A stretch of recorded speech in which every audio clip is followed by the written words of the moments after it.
Part 6 में आपका स्वागत है। आज हम इंटरेस्ट रेट और बॉन्ड्स सीखेंगे और ये इसलिए सबसे जरूरी है क्योंकि रेट लगभग हर एसेट की कीमत को हिलाता है, जैसे मास्टर कंट्रोल नॉब। स्क्रीन पर भारत का 10 year G-sec yield chart TVC इन 10Y मंथली देखकर आगे बढ़ेंगे। ये चार्ट ऊपर जाए तो निफ्टी 50, सेंसेक्स, रुपया सब महसूस करते हैं। रेट समझ आ जाए तो सवाल जैसे शेयर क्यों चढ़े या गिरे और एक्सचेंज रेट क्यों बदला अचानक साफ दिखने लगते हैं। न्यूज में जब RBI रेट हाइक की उम्मीद सुनाई दे तो ऐसे चार्ट को पढ़कर आप बाजार की अगली चाल का अंदाजा पहले से लगा सकते हैं। चलिए शुरू करते हैं, चार्ट के साथ ही समझाता हूं।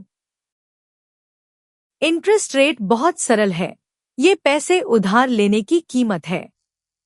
जैसे चाय की एक कप की कीमत 10 रुपए से 20 रुपए हो सकती है, वैसे ही पैसे उधार लेने पर इंटरेस्ट लगती है।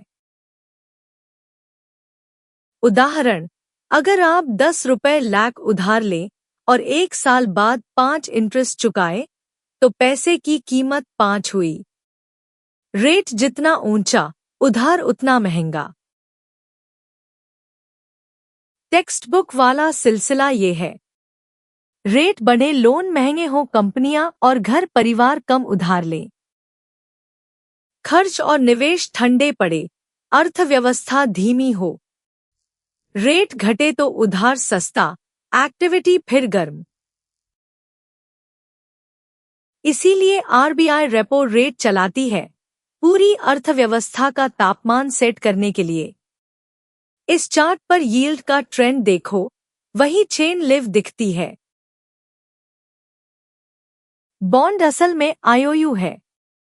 सरकार या कंपनी कहती है, मुझे पैसे उधार दो, मैं तय समय पर इंटरेस्ट दूंगी। जीसेक यानी सरकारी बॉन्ड्स सबसे सुरक्षित माने जाते हैं। कॉर्पोरेट बॉन्ड्स कंपनियां जारी करती हैं, रिस्क ज्यादा। बॉन्ड खरीदोगे तो तय तारीखों पर इंटरेस्ट मिलता है। ऊंची क्रेडिट वाली कंपनी जैसे रिलायंस, TCS या HDFC बैंक कम कूपन पर भी बिक जाती है। कमजोर क्रेडिट वाली कंपनी को ऊंचा कूपन देना पड़ता है, वरना कोई नहीं खरीदता। ऐतिहासिक रूप से सुरक्षित बॉन्ड पर कम यील्ड भी स्वीकार हो जाती है। इंटरेस्ट रेट को रिस्क की कीमत समझो। शेयर तेजी से हिलते हैं, बॉन्ड्स अपेक्षाकृत स्थिर। डिमैट पोर्टफोलियो में बॉन्ड्स मिलाओ या SIP ELSS के साथ डेट फंड रखो तो ओवरऑल वॉलेटिलिटी कम हो सकती है। अब वो पैटर्न याद रखो जो सच में मायने रखता है। स्क्रीन का India 10 year yield monthly chart देखो। रेट बढ़े तो पहले से जारी बॉन्ड्स की कीमत गिरती है। सोचो, आपके पास 3 इंटरेस्ट वाला पुराना बॉन्ड है और नए बॉन्ड्स अब 5 दे रहे हैं। तुम्हारा 3 वाला कोई नहीं लेगा जब तक कीमत न गिराओ। रेट बढ़ने पर बॉन्ड कीमत गिरने की असली वजह यही है। और रेट गिरे, तुम्हारा पुराना ऊंचा बॉन्ड अचानक दुर्लभ लगे, कीमत चढ़े। रेट और बॉन्ड कीमत झूले की तरह उल्टी दिशा में चलते हैं। ये इन्वेस्टिंग का कोर कानून है। ऊंचे रेट्स शेयरों के लिए आम तौर पर मुश्किल होते हैं।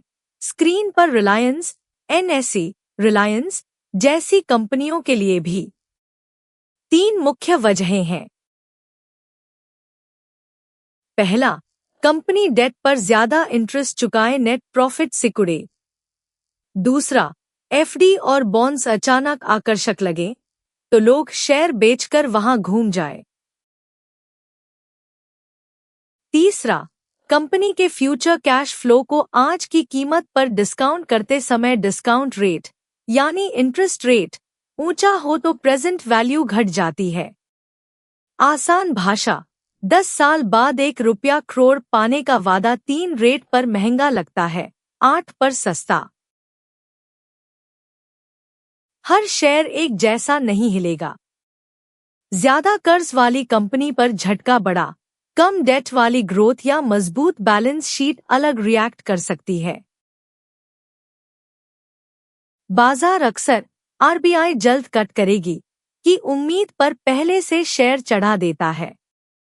उम्मीद टूटी तो उतनी ही तेजी से गिर भी सकता है।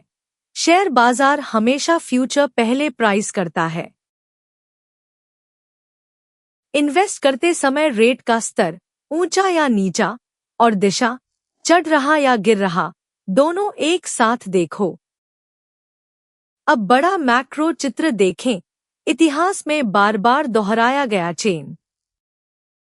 जब महंगाई बढ़े, चाहे 10 रुपए से 20 रुपए, सीपीआई अक्सर सालाना 5-7 के आसपास आरबीआई रेट्स बढ़ाने लगती है। स्क्रीन का यूएसडी आईएनआर FX_IDC उस दिन मंथली चार्ट देखो। यूएस या इंडिया रेट्स के अंतर के साथ रुपया कमजोर या मजबूत होता दिखता है। बाहर रेट्स ऊंचे हों तो डॉलर डिपॉजिट्स और ट्रेजरीज आकर्षक लगें। वैश्विक पूंजी डॉलर एसेट्स की ओर दौड़े। डॉलर मजबूत, रुपया कमजोर। नतीजा, एफआईआई अक्सर भारतीय शेयर आईएनआर एसेट्स बेचकर डॉलर में लौटते हैं। निफ्टी और सेंसेक्स पर दबाव। महंगाई रेट एक्सचेंज रेट शेयर। ये चेन लगभग हर मार्केट हेडलाइन और एसेट स्विंग के नीचे बैठी है। यही सबसे बड़ा टेकअवे है। सारांश, इंटरेस्ट रेट पैसे उधार लेने की कीमत है और आरबीआई इसे चलाकर अर्थव्यवस्था का तापमान सेट करती है। स्क्रीन का 10 ईयर जीसेक यील्ड ट्रेंड वही बदलाव लिव दिखाता है। बॉन्ड सरकार और कंपनियों के आईओयू हैं। रेट बढ़े तो बॉन्ड कीमत गिरे। ये बाजार का बुनियादी नियम है। रेट हाइक शेयरों को 3 रास्तों से छूती है। इंटरेस्ट खर्च बढ़े, एफडी बॉन्ड्स आकर्षक होकर शेयर बिकें और फ्यूचर कमाई की प्रेजेंट वैल्यू घटे। महंगाई रेट एफएक्स शेयर वाली मैक्रो चेन एक हेडलाइन को पूरे वैश्विक बाजार तक फैला देती है। भारत में उस दिन और एफआईआई फ्लो इसी का हिस्सा है। ये पाठ सिर्फ शिक्षा के लिए है, निवेश सलाह नहीं। अगले पाठ 7 में और डाइवर्सिफिकेशन सीखेंगे। मदद मिली हो तो लाइक दबा दें।